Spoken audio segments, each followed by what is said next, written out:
Sesar Lembang merupakan salah satu patahan aktif di Jawa Barat. Sesar ini membentang sepanjang kurang lebih 29 km melintasi wilayah Bandung Raya.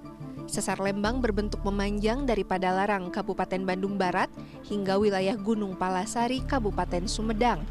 Sebagai sesar aktif, Sesar Lembang berpotensi memicu gempa dengan magnitudo cukup besar, yakni mencapai 6,8 magnitudo. Hal ini pun menimbulkan keresahan bagi warga yang tinggal di wilayah yang dilalui Sesar Lembang. Kalau itu masih pasti takut, takut. Yang satu takut, yang kedua khawatir. Takutnya kejadian takutnya malam sih. Kalau malam posisi di rumah takutnya ambruk. Paling kalau buat itu mah, kalau himbauan dari desa kayak desa seperti itu mah ada. Cuman paling jaga-jaga aja sih takutnya kejadian. Tapi sebelum ini belum ada yang terlalu parah. Takut aja teh. Kenapa? Takut terjadi pergeseran lagi, takut gempa lagi. Takutnya kena ke daerah rumah. Iya. Karena kami masuk zona merah. Paling masukin itu udah persiapan tas gitu. Jadi kalau misalkan suatu saat terjadi seperti itu kita tinggal ini aja ngungsi gitu. Berdasarkan data Badan Meteorologi, Klimatologi, dan Geofisika BMKG, sejak 24 Juli hingga 20 Agustus terjadi 6 kali gempa di sekitar Sesar Lembang dengan kekuatan 1,7 hingga 2,3 magnitudo. Meski tidak menimbulkan kerusakan, peningkatan aktivitas ini perlu dicermati. Sebetulnya ini dalam konsep yang lebih luas, tanda kutip baik ya, artinya di situ ada akumulasi energi yang kemudian dilepaskan sehingga tidak menimbulkan gempa besar. Itu dalam perspektif yang lain. Tapi dalam kesiapsiagaan, ini gempa-gempa kecil seperti ini dikhawatirkan menimbulkan gempa besar. Karena di tipe gempa-gempa tertentu itu ada gempa-gempa besar yang itu didahului oleh gempa-gempa kecil yang kita sebut sebagai foreshock atau gempa pendahuluan. Itu yang dikhawatirkan. PPN pun mengingatkan masyarakat untuk meningkatkan kewaspadaan.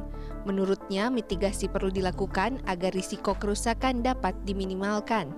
Sebetulnya tidak perlu khawatir berlebihan ya, tapi tetap waspada yang harus disiapkan dan mitigasi yang saya kira harus betul-betul disiapkan oleh masyarakat. Paling tidak masyarakat tahu ketika gempa terjadi, mereka tahu kemana harus evakuasi, titik kumpul di mana. Kemudian sebelum gempa mereka harus betul-betul tahu bahwa di daerahnya itu ada sesar aktif, sehingga mereka membangun bangunan tahan gempa, diantaranya kemudian juga menyusun atau menempatkan barang-barang yang berat yang berada di bawah, mengikat furniture yang berat itu ke dinding dengan kuat. Hal seperti itu yang harus disiapkan. Sementara itu, Badan Geologi mencatat gempa besar akibat Sesar Lembang terakhir terjadi pada abad ke-15. Berdasarkan pemodelan, umumnya gempa memiliki periode ulang yang bisa dikalkulasikan untuk pemantauan dan memperkirakan daerah gempa. Sebagai langkah mitigasi, Badan Geologi pun terus melakukan pemetaan kawasan rawan bencana dan kelas tanah di wilayah Cekungan, Bandung. Yang paling utama memang di daerah-daerah yang dekat dengan sumber gempa ya. Jadi berarti daerah-daerah yang dekat dengan Sesar Lembang. Lalu kedua adalah daerah-daerah yang memiliki kondisi tanah yang lunak. Kondisi tanah yang lunak yang akan memperkuat guncangan.